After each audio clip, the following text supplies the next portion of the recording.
My mom said, "Let's take a break this Christmas without kids." I understood until I saw photos of their house full of people, including the nephews of my sister's new boyfriend.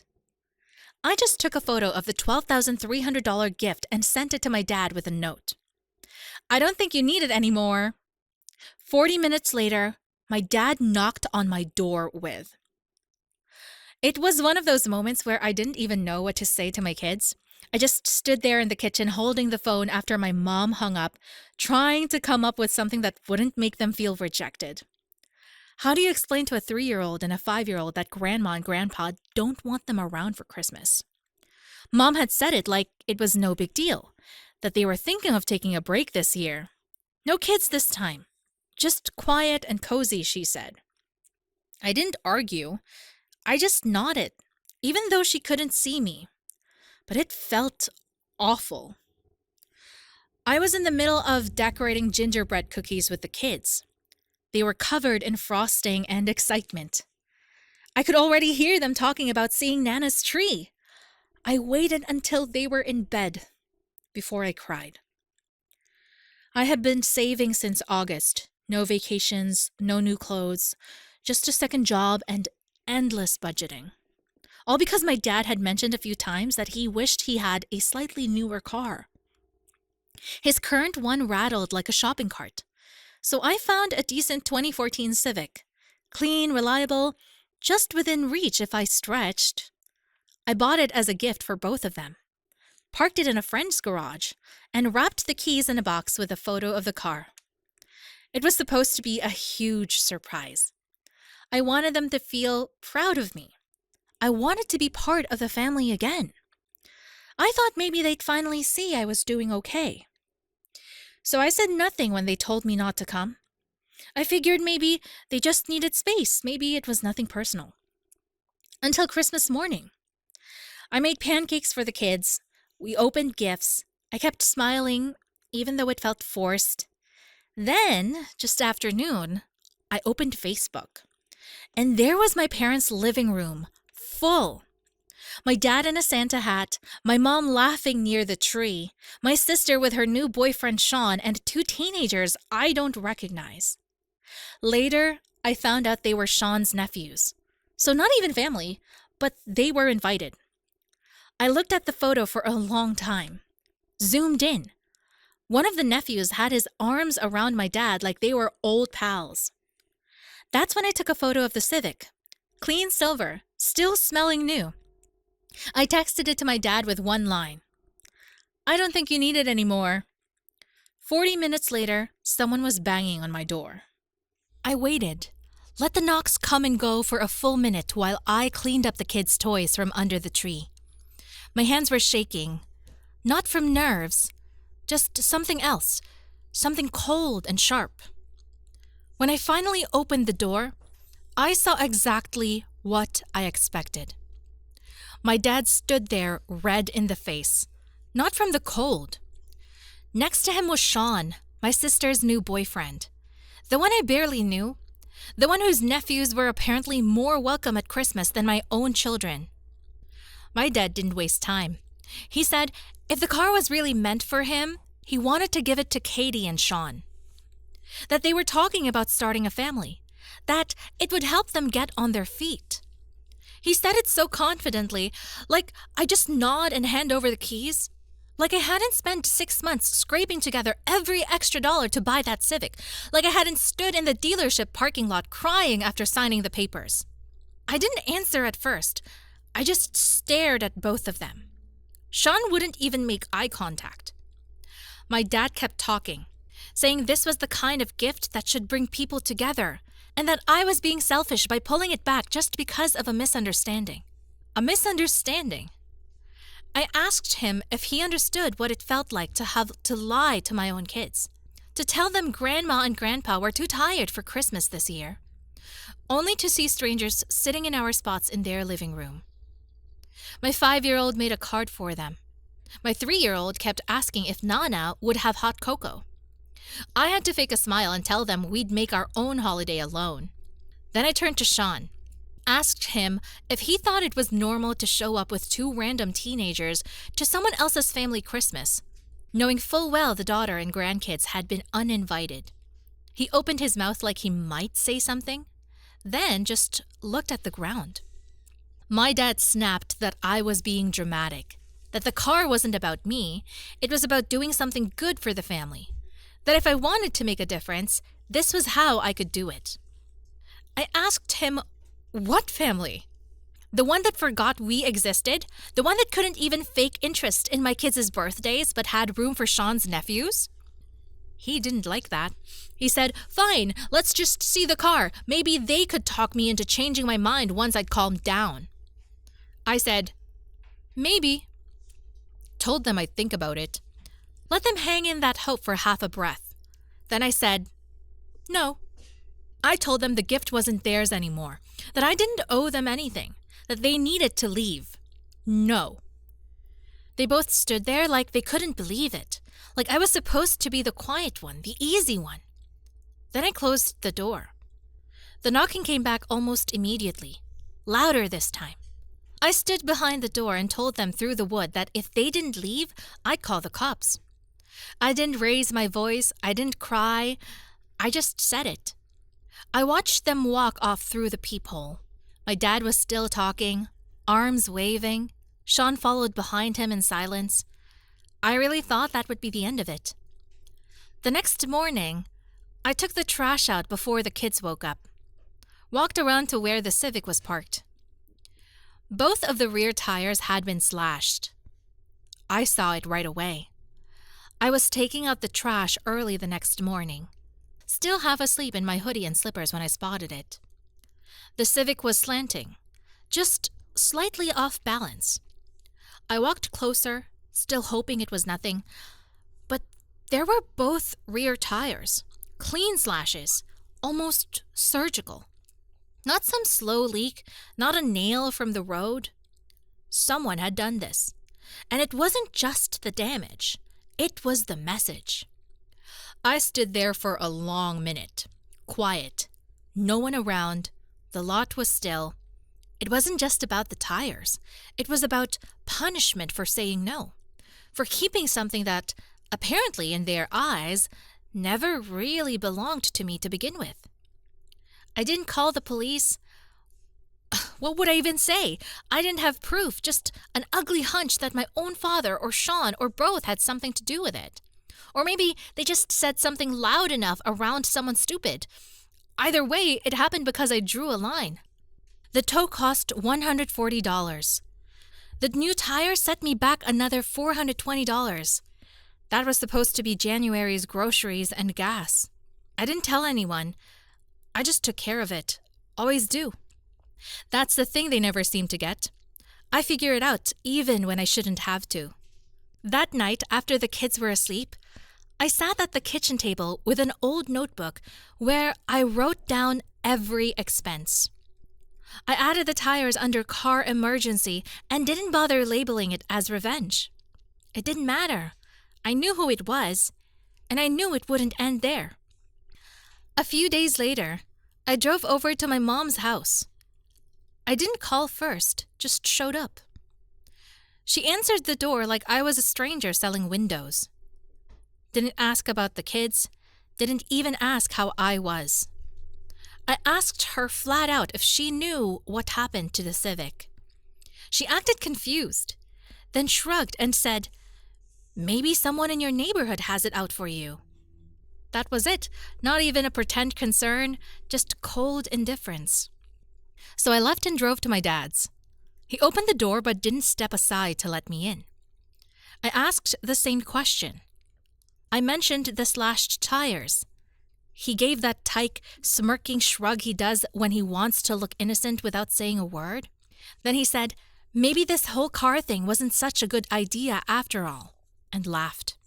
That laugh went through me like a blade. I didn't say anything else, just turned and left. On the drive home, I started thinking of every birthday they forgot, every call they didn't return, every family photo I had to take myself. It built up like pressure in my chest. I realized I had to stop pretending they cared. New Year's came and went. I didn't reach out. I didn't post anything, just stayed quiet. But 5 days later, I got the call. My dad had been in a wreck. Nothing life-threatening, but serious enough. He'd rear-end someone on an icy back road in his old car. And that's when it came out he'd forgotten to renew his insurance back in November. The other driver was pressing charges, and he was on the hook for everything. When I got the call, it wasn't from my dad, it was from Katie. That alone was unexpected.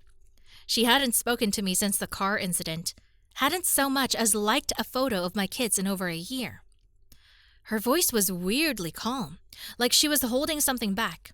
She said Dad had been in an accident, that he was okay. No one was seriously hurt. But then she mentioned something else. He had been on his way to meet a woman. Not my mom, some woman he'd been talking to online, apparently for months. My mom didn't know yet. I just sat there silent, letting it all sink in. My dad, the man who gave me grief for being a single mom, who said my life was messy, had been sneaking around behind my mother's back, and now on his way to meet that woman. He'd wrecked his car and he'd let his insurance lapse. It wasn't just a mess, it was poetic. I didn't ask Katie why she was telling me all this. Maybe she thought it would make me feel something. Maybe she expected me to offer help, but I didn't. Later that afternoon, he showed up at my door again. This time without Sean, without attitude. He looked tired. His jacket was soaked from the slush outside, and he didn't say anything for a full 10 seconds. Then he asked me for help. Said the other driver was already asking for compensation. Said his savings wouldn't cover it.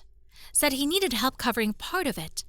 And if I still had the Civic, maybe I could loan it to him, at least temporarily. He tried to phrase it like it was practical, like I was just being stubborn before and now it was time to move forward. I asked him if my mom knew about the woman. His face changed instantly. He didn't answer. So I kept going. I reminded him how he mocked me for being alone. How he said I was too sensitive for feeling left out.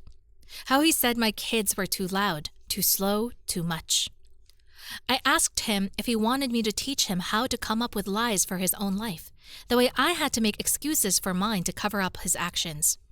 He stood there silent. Then I smiled and told him I'd think about it, that I might be able to help him. I watched him start to hope. Then I told him to leave. His mouth dropped open. He asked if I was serious. I didn't repeat myself. He stood there like he expected the keys to just appear in his hand. And when I closed the door, he didn't knock this time. He just stood there for a minute, then walked off onto the snow. It felt like breathing for the first time. The decision to stop paying for Katie's beauty course came to me like a switch flipping. No hesitation, no guilt, just clarity. I opened our last transaction thread and sent her one short message. You'll need to handle next month's payment yourself. She saw it immediately. Red receipt popped up within seconds. No reply for about 2 hours. Then the call came in. I ignored it. She called again. Then came the text. I thought you supported me. I thought you wanted us to succeed. Not me, meeting her and Sean. Maybe his nephews too, for all I knew. That one word made it clear. She wasn't just taking from me anymore. She felt entitled to it, like I owed her the same way I apparently owed my dad that car. I didn't answer. I just left her on read. The next day, my mom called. I was halfway through folding laundry. I let it ring. She left a voicemail, said she was worried and hoping we could talk this out. I didn't return the call, but she tried again the day after. This time I answered. I needed to hear it to make sure I wasn't imagining the whole thing. She got to the point faster than I expected. First, she asked if I had spoken to Dad. I said no. She paused, then asked if I had any idea who the woman was. That's when it hit me. He hadn't come clean to her. She'd found something and was looking for confirmation. I didn't give it. She switched gears quickly. asked if I really wasn't helping them with the car issue, that my dad was stressed and the whole thing had spiraled, that this wasn't the time to hold grudges. I told her I don't think of it as a grudge. I thought of it as finally understanding where I stood. I reminded her how she told me to keep the kids home this Christmas, how there were strangers in their place, how no one asked how they felt about it. Then I asked her when the last time was that she even spoke to my kids. She didn't have an answer.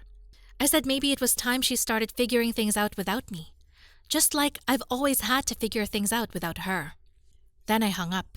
That night, the family group chat that used to send out those recycled holiday memes and half-hearted birthday gifts went completely dead. Nothing. No awkward, Happy New Year messages. No, how's everyone doing? Silence. For a moment, I felt the weight of it. But then I sat on the floor with my kids. We made paper snowflakes and watched cartoons. I listened to them laugh at something that made no sense. I felt calm for the first time in months. Over the next week, my sister stopped posting her usual filtered selfies with motivational captions. My mom stopped forwarding recipe videos I never asked for. My dad disappeared completely. By the time February hit, it was official. We weren't pretending to be a family anymore. By mid-February, the quiet had turned into something solid. It wasn't awkward anymore. It wasn't tension waiting to explode. It was just absence. No calls, no texts, no fake check-ins from Katie or just wondering how you're doing messages from Mom. My dad never followed up after I shut the door in his face. And yet, for once, it didn't feel like I'd lost anything. It felt like finally stepping out of a room that had been suffocating me for years. One night after the kids went to sleep, I opened the photos on my phone. I went through the Christmas pictures. My kids smiling on the carpet, holding toys I wrapped in newspaper. The little car keys I never gave away. Then the slashed tires, the tow receipt, the photo of the Civic after I got it repaired, polished, and sitting like a victory I never intended to celebrate. I swiped through all of it. Then I opened a flight app and typed in anywhere warm. I wasn't even planning to buy anything, but when I saw a deal to Clearwater Beach, cheap round-trip flights in a modest family motel, I clicked without thinking too hard. I didn't want to plan it to death. I just wanted to go. I paid for the whole thing with the extra money I hadn't used on gifts. Some of it had been meant for groceries in January, but I'd stretched what I had, like always. I told the kids we were going on an adventure. I didn't say anything about who wasn't invited. We flew out the last week of February. The kids had never been on a plane. My 3-year-old cried during takeoff. My 5-year-old fell asleep as soon as we were in the air. We landed to 72 degrees weather and palm trees and the sound of gulls that didn't care who I had or hadn't spoken to. The motel was cheap but clean. It had chipped paint, noisy air conditioning, and a view of the parking lot, but the beach was 2 blocks away. The kids ran straight to the sand like they knew they were allowed to be happy here. Every day we collected shells. Every night we watched something funny on TV while sharing microwave popcorn. On the second night, I finally posted a photo. Not for them, for me. The kids' faces lit by sun and sea air, holding up a lopsided sandcastle. No hashtags, no explanation. I knew they saw it. They just didn't say anything. On the third night, I got a message from my dad. "Did you really sell the car?" That was it. No greeting, no apology, no mention of the accident, the woman, the slashed tires, the months of silence. I didn't answer. I already had. When we got back, I sold the Civic within a week. Took the cash, paid off the last of a credit card that had been dragging me down for years, and stuck the rest in savings. Katie texted me a week later. "Guess you're done pretending to care." I didn't respond. The truth is, I'm not even pretending anymore. I care about what matters. My kids, our life, the warmth in their faces when they feel safe, the space I've built for them without asking anyone for permission. I used to wonder what it would take for them to see me differently, to finally take me seriously. Now, I don't care if they ever do. They had their chance to be part of our story. They chose not to be. The update. It's been a few months since everything with my family came to a head. Winter turned to spring turned to heat waves, and somewhere in between I stopped waking up with that tight knot in my chest. The kind that made me feel like I was missing something or that I was about to be blamed for something again. The kids are doing better than ever. My 5-year-old started asking big questions. Space, bugs, why people lie. My 3-year-old finally figured out the difference between a whisper and a scream, which is a huge win in our house. Our mornings are chaotic and messy and completely ours. I hadn't planned on posting anything else. I thought the story was finished. But something happened last weekend that caught me off guard. I was walking through the produce section at the grocery store, pushing the cart with one hand and trying to keep my toddler from hurling bananas out with the other. And then I saw her, my mom. She looked smaller somehow, less composed. She had a basket with just 3 things in it, 2 apples and a frozen dinner. She noticed me before I could turn away. Our eyes locked, and then she walked toward me, slow, like she wasn't sure if I'd let her get close.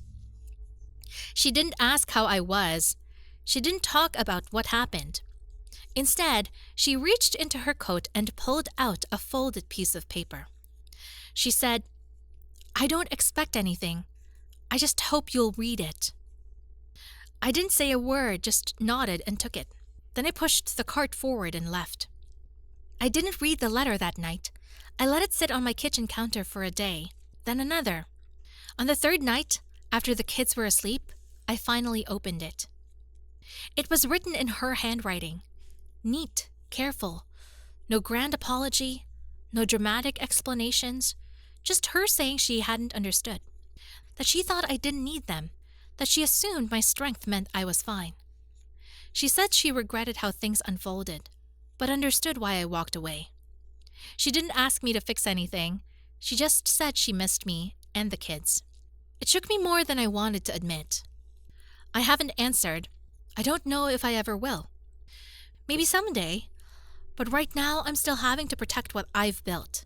Peace, the space, the safety my kids and I finally have. I also got a message from Katie. It was vague and weird. Just a photo of a makeup kit with a caption, "Back at it again." No context, no actual words. I didn't respond. I'm not ready to pretend everything is fine. I don't think I ever will be. Right now, I'm focusing on us. I finally booked the pediatric speech therapist I've been putting off forever. I found a side gig I can do from home at night. I'm planning a road trip for the fall. Just the 3 of us. And I'm still not sure what comes next. Maybe there won't be another update after this. Maybe life will just keep unfolding quietly like it always should have. But to everyone who's reading this far, who messaged, who silently rooted for me, thank you. You helped me feel seen at a time I was convinced I was invisible. Whatever happens next, we're okay. We really are.